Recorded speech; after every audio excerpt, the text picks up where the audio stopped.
An ocean dead zone, also known as hypoxia, is a condition where there is a low level of dissolved oxygen in the ocean. The condition is mainly caused by human activities and natural events in which there is excessive polluting of nutrients and other factors.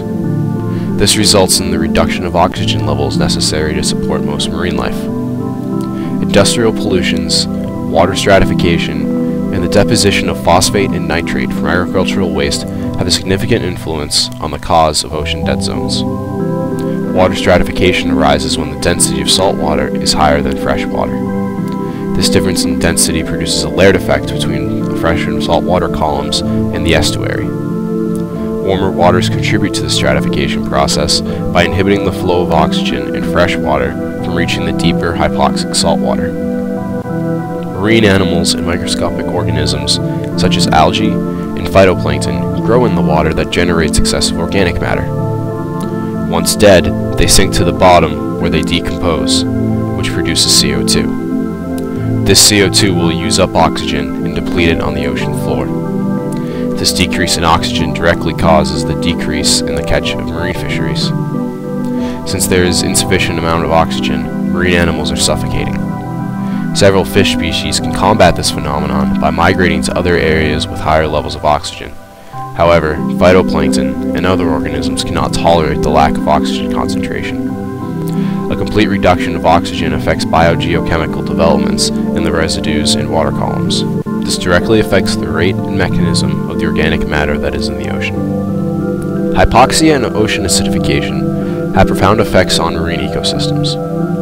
Studies have found elevated CO2 concentrations in marine habitats to impose a physiological strain on the natural wildlife, wasting valuable energy that would otherwise be used for predation, reproduction, and coping with additional environmental stress.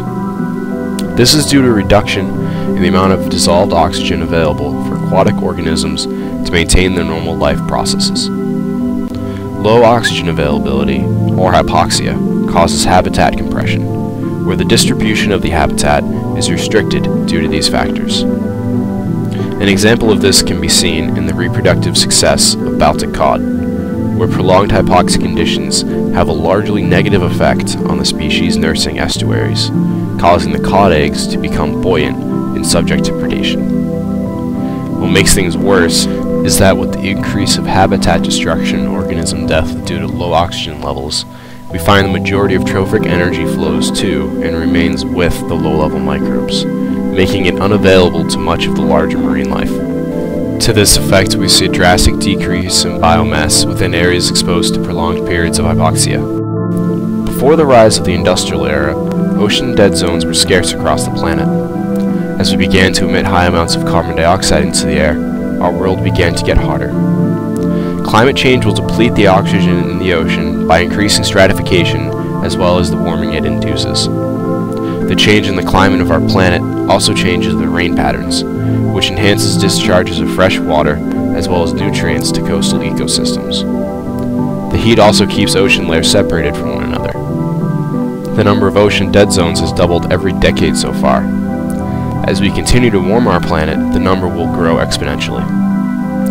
Dead zones are now abundant in lakes as well as oceans. Lake Erie has a dead zone near Cleveland, which has been growing yearly. However, unlike climate change, we can fix ocean dead zones in our oceans. By cutting the amount of fertilizers and pollutants we put into our water, we could drastically decrease the number and size of ocean dead zones. One example of an area in desperate need is the Gulf of Mexico. The Mississippi River currently runs off fertilizer from 31 states. If the Mississippi River was to be cleaned of fertilizers it runs off, it would save large-scale areas of the Gulf of Mexico. If we act now, ocean dead zones can be shrunk yearly until they no longer had a large impact on the world.